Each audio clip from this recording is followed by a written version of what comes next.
Anécdotas con Alejandra hay miles. ¿Cómo voy a presentar su imagen? Esa imagen de opuestos, es decir, la niña abandonada, olvidada, la niña de tiza, pintada en un muro y borrada por el viento, o bien la niña de la aventura, de la ironía, la niña como Alicia que saltaba a través del espejo para encontrarse con otro mundo, lleno de imaginación, de duendes, de hadas. Esas dos cosas era Alejandra. De hablar de cualquier cosa y verdaderamente en ese momento, aun cuando a veces tuviera dolores, sufrimientos, era capaz de olvidarlos y de sentir una especie de plenitud de juego, de diálogo con los demás, de estar constantemente, en el caso de la relación con Susana, constantemente trabajando sobre la palabra y la capacidad inventiva de la palabra. En ese sentido, yo no he tenido nunca una experiencia de relación de amistad profunda con alumnas mías que tuvieran una posibilidad creativa tan grande y que esa posibilidad creativa les abriera caminos increíbles que les ofrecía el mismo lenguaje. Al principio nos esperábamos en la parada del colectivo, después ella empezó a pasar a buscarme por casa y bueno, decidimos hacer esa caminata todos los días a la escuela y ahí fue donde poco a poco fuimos descubriendo que teníamos muchas cosas en comunes. Una de ellas, el gran cariño y admiración que ambas sentíamos por nuestros padres. La segunda, la guerra por los kilos. La tercera, nuestras mamás. Teníamos mamás que nos gritaban mucho. Yo armé el libro a partir de las palabras de los amigos, por medio de entrevistas. Y a medida que iba avanzando en esas entrevistas, hubo momentos en los que pensé que sabía demasiado poco, que era un material demasiado grande. Hubo muchas dudas, hubo momentos en los que me sentí mal. La conocí a Alejandra en 1961 en París, en un bar que se llamaba Lloyd Navy. Yo le llevaba una antología de poemas con poemas suyos. Bueno, fue una cosa instantánea, ¿no? De seducción, la figura de ella, sus ojos, su risa, su continuo hablar de la poesía, ¿no? Cuando se dio vuelta la reconocí en ese momento. Este amigo me dijo: te presento a Alejandra Pizarnik. Y yo estaba tan emocionada, tan conmovida, no sé qué me pasaba, no pude decir una palabra, ni siquiera hola. Y entonces ella se dio vuelta, me miró y yo abrí mi bolso y le entregué todos los cigarrillos que tenía.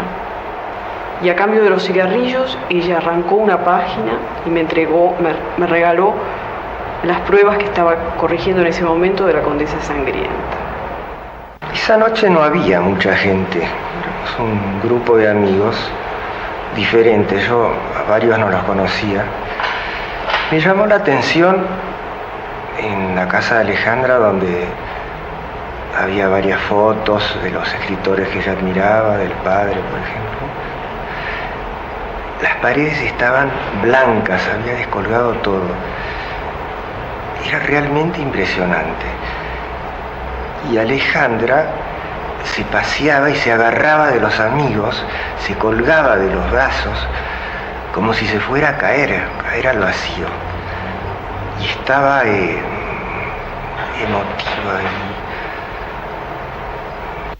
Llamaba la atención que en medio de su permanente recurso melancólico, ella paralelamente viviera como alguien poseído por el humor, como una sacerdotisa de la ironía, de la gracia. Era todo el tiempo una enorme carcajada, una carcajada que se volvía como un gemido tal vez, porque la realidad después de 4 o 5 días la premiaba. Solíamos estar más de 2 o 3 días sin dormir en una vigilia permanente. Es decir, el desinterés de las editoriales argentinas por este material es realmente apabullante.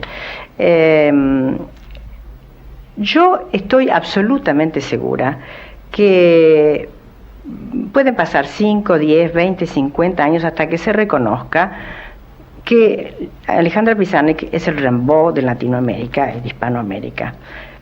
pero es inevitable que se reconozca tarde o temprano.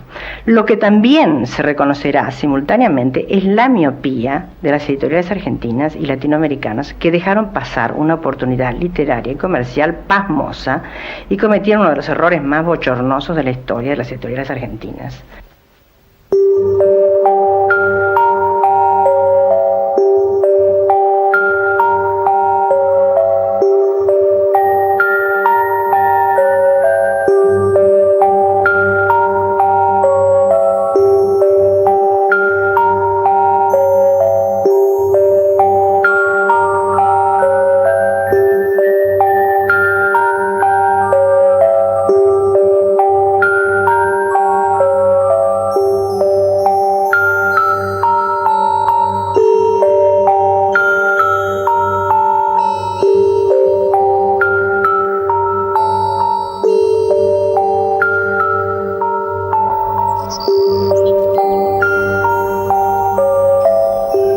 Sobre todo, mirar con inocencia, como si no pasara nada, lo cual es cierto.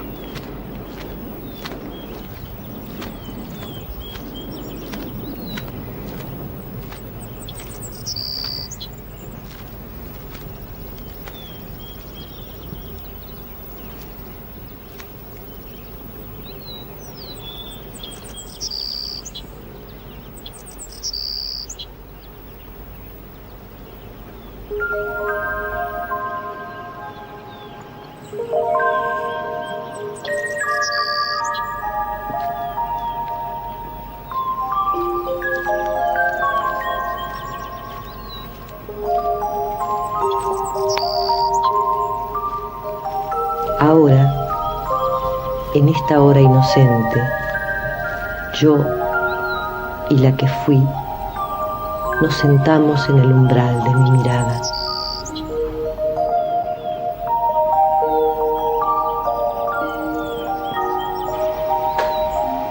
La infancia de Alejandra. Y bueno, tuvo una infancia muy feliz, era una niña muy alegre, era de jugar, era fácil de hacer muchas amistades y pienso que disfrutó mucho su infancia.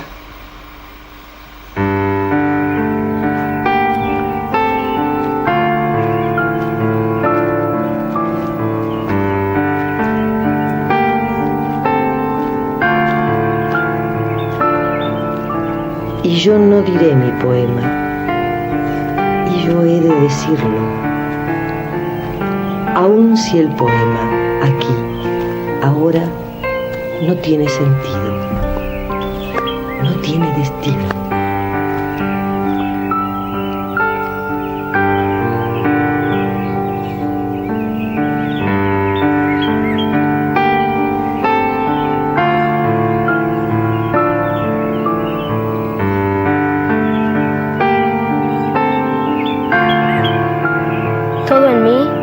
Se dice con su sombra, y cada yo, y cada objeto con su doble. Bueno, cuando tuve mi primer hijo. ¿Qué pasó? Ella me ayudó mucho, porque, no sé, yo quizás me sentía incapaz en el momento de atender a mi hijo, entonces ella tomó un papel de madre que no me lo imaginaba y lo cambió, lo bañó, cosas que ninguna de las dos sabíamos nada de eso. Así que fue una cosa que me sorprendió mucho. Gracias.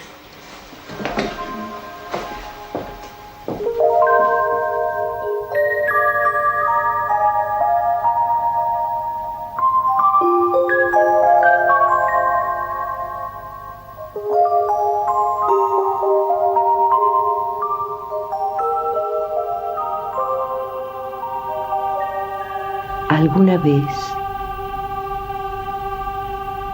vez, tal vez, alguna vez me iré sin quedarme.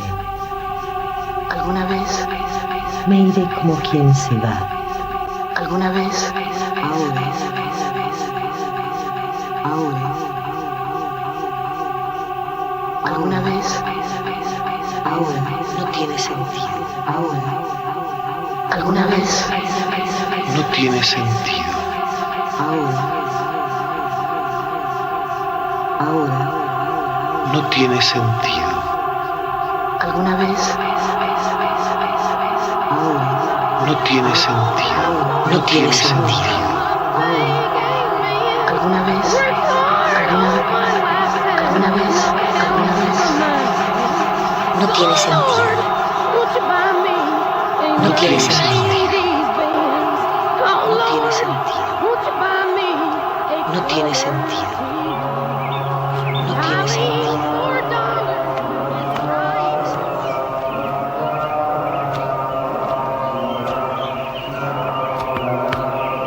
El inocente en su espacio de suplicios, el nacido de su irse. Toda la noche sueña en mí el yacente.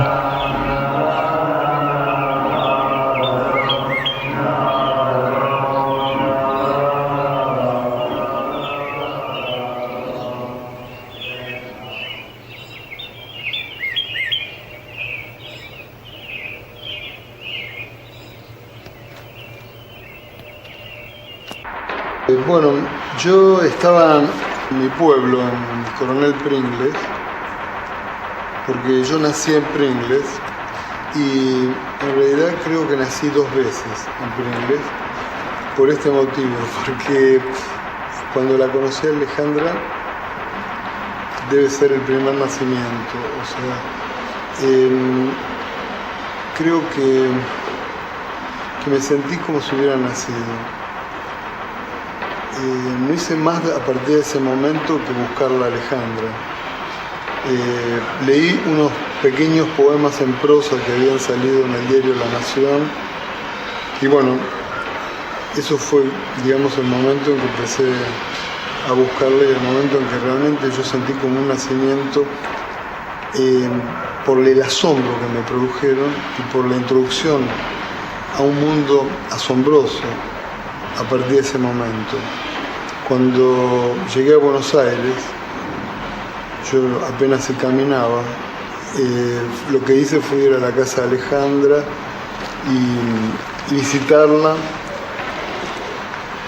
Le llevé de regalito una tortuguita, ellas con nuez, y entonces ella miró la tortuga y dijo, sí, en realidad soy una tortuga. Y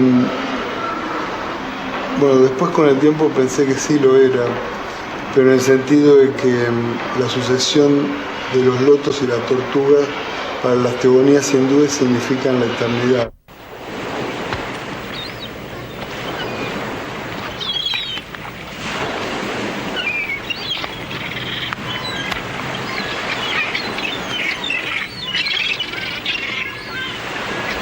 Todavía no vi a la reina loca.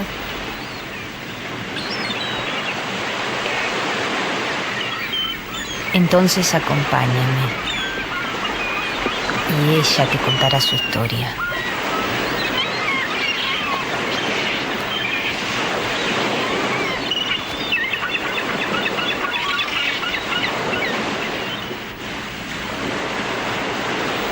Esta niña desea conocer tu historia.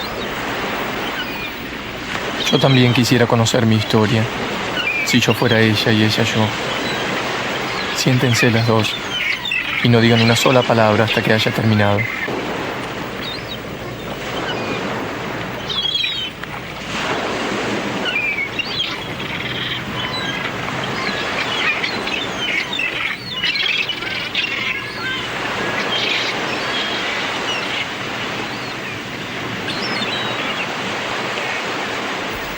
No sé cómo va a terminar si no empieza.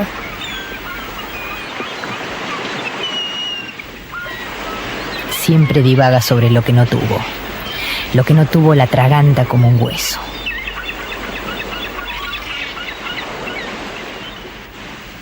Niña, Tú que no has tenido un reino, no puedes saber por qué voy bajo la lluvia con mi corona de papel dorado y la protejo. Para que no se moje.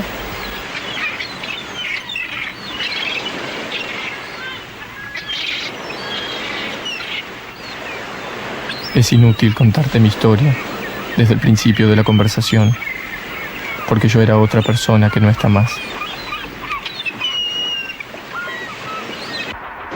Cuando Alejandra murió, yo me di cuenta que evidentemente me había embaucado.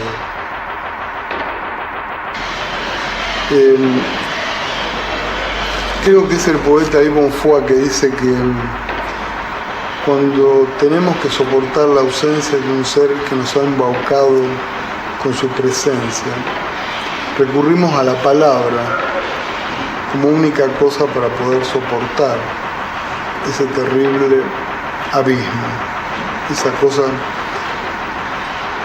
Y creo que fue después de su muerte cuando yo empecé a escribir más, ¿no? Como escribir más y hablar más en relación a ella, ¿no? O sea, ahora por ejemplo no sé qué decir de ella, porque no preparé nada, ningún libreto, pero mi libreto es continuo, es un continuo, porque todo el día estoy pensando, o aparece a lo largo del día muchas veces. Alguien me preguntó una vez si Alejandra, ¿quién es Alejandra? ¿Tu hermano? O sea, porque te lo pasás hablando de ella. Sí, efectivamente. Durante el día suele aparecer 2 o 3 veces, ¿no? O por lo menos está presente como está la luna, con esa lealtad, ¿no? De la luna, que sabemos que está.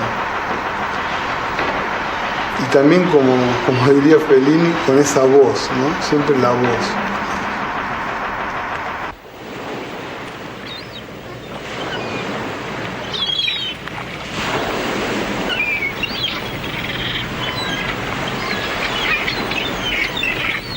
Solo la sed, el silencio, ningún encuentro. Cuídate de mí, amor mío. Cuídate de la silenciosa en el desierto, de la viajera con el vaso vacío y de la sombra, de su sombra. Yo le voy a dedicar a Alejandra ahora una musiquita con un aparatito, un instrumento musical de los ancestros sicilianos. Lo compré en Sicilia y esto se llama Quitapenas, en italiano Scacciapensieri.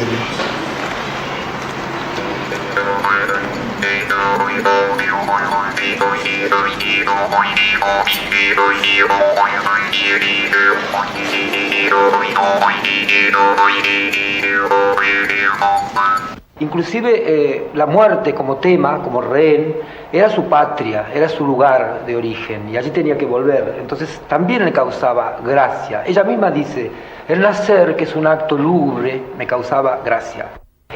Recuerdo que estábamos en la 9 de julio y ahí donde está Viamonte, y había un coche de caballos donde uno paseaba a veces de noche en aquella época, y tomamos el coche de caballos y empezamos a pasear por la ciudad y salimos y pasamos al frente de Viamonte, y Alejandra en esa exultación escupió sobre Viamonte como quien en un ataque de ruptura con lo académico habría otras cosas, y nos moríamos de risa, pero todo eso era casi, hoy parecería, de una inocencia candorosa, porque al final terminábamos en un café, tomábamos algo, seguíamos hablando de literatura, volvíamos a tomar otro camino, entrábamos en otro café y nos daba la luz del día casi cuando cada uno se iba a su casa. En el departamento de Montevideo era todo Alejandra, era todo ese clima enrarecido, lleno de vida y de muerte, ¿no? Donde ella te abría la puerta y a los 2 minutos estaba leyendo un poema, y a la hora estabas por ahí medio borracho matándote de risa, y a las 3 horas estabas por ahí escribiendo juntos algo, y a las 4 horas no sé, no me acuerdo, ya no te acuerdas más lo que pasaba, y hasta las 6, 7 de la mañana, ¿no? Eso, por supuesto, para un adolescente era la seducción misma, era la poesía misma, ¿no? Se ve que sentía mucho miedo y que iba hacia algo inevitable. Esa era la sensación, una sensación de abandono. Y todo eso lo comunicaba Alejandra, lo comunicaba ella y la casa. Digamos, me llevé el libro a mi casa y lo leí. Cuando terminé de leerlo, cerré las ventanas, aterrada. Y para mí lo que yo sentí era una especie de, como algo que se venía sobre todos nosotros, y que Alejandra lo decía de una forma, con una precisión extraordinaria, con una precisión de alma.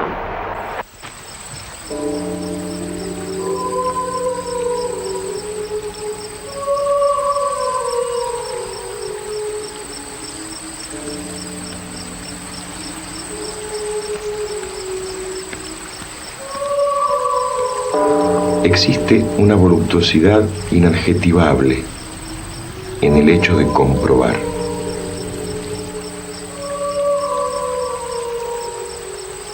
No siempre el día inocente, la noche culpable.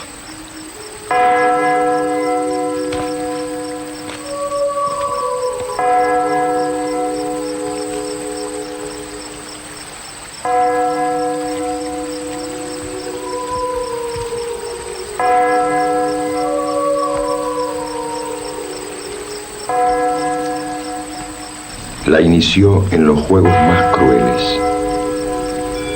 Le enseñó a mirar morir y el sentido de mirar morir.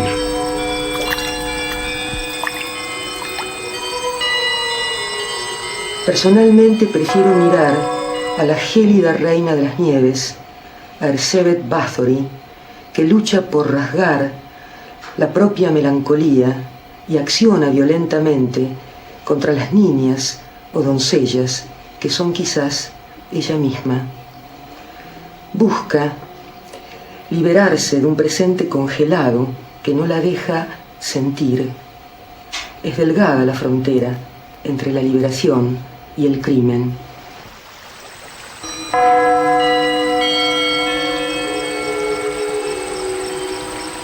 Es la dama que asola cómo y dónde quiere. Y además es una definición posible de la condesa Báthory. Nunca nadie no quiso de tal modo envejecer, esto es, morir.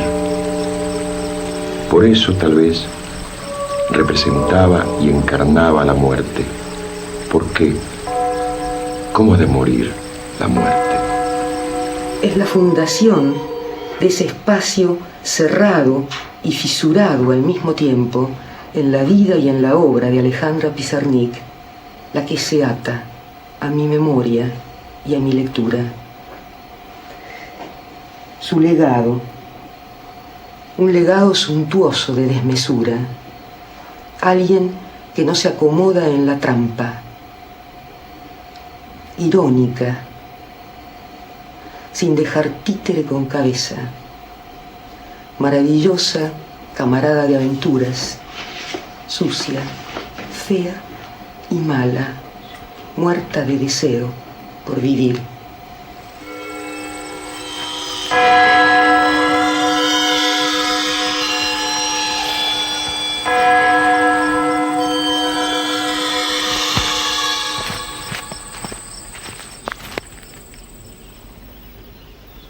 Lo que pasa con el alma es que no se ve. Lo que pasa con la mente es que no se ve. Lo que pasa con el espíritu es que no se ve. ¿De dónde viene esta conspiración de invisibilidades? Y de pronto no hay más. Se rompieron los frascos, se astillaron las luces y los lápices. Se desgarró el papel con la desgarradura que te desliza en otro laberinto. Todas las puertas son para salir. Ya todo es al revés de los espejos.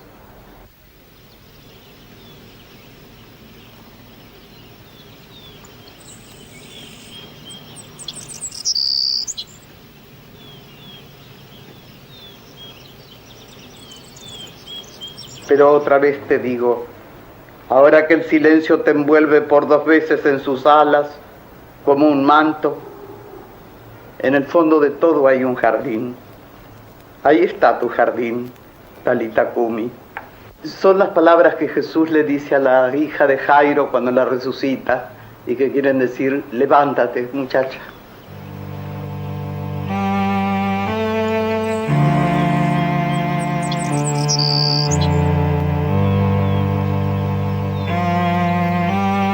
Creo que la vida de Alejandra está en su obra, sobre todo, ¿no?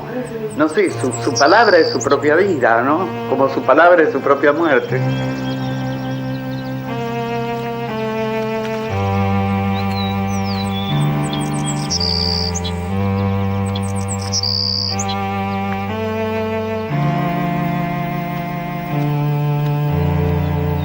Alguna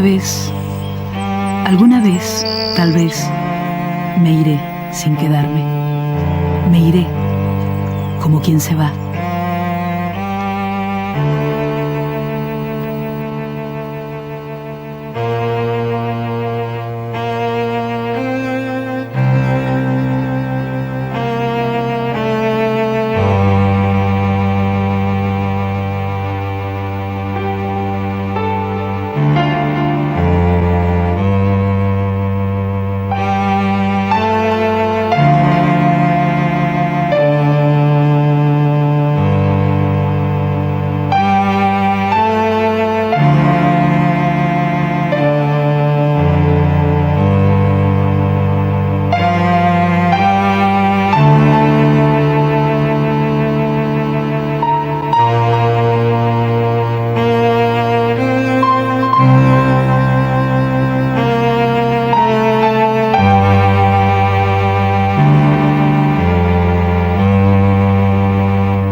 Emular a quién, pero no hay competencia.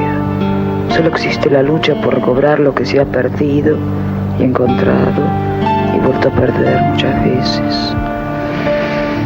Pero no hay ganancia ni pérdida. Para mí, para nosotros. Para mí solo existe el intento. El resto no es cosa mía.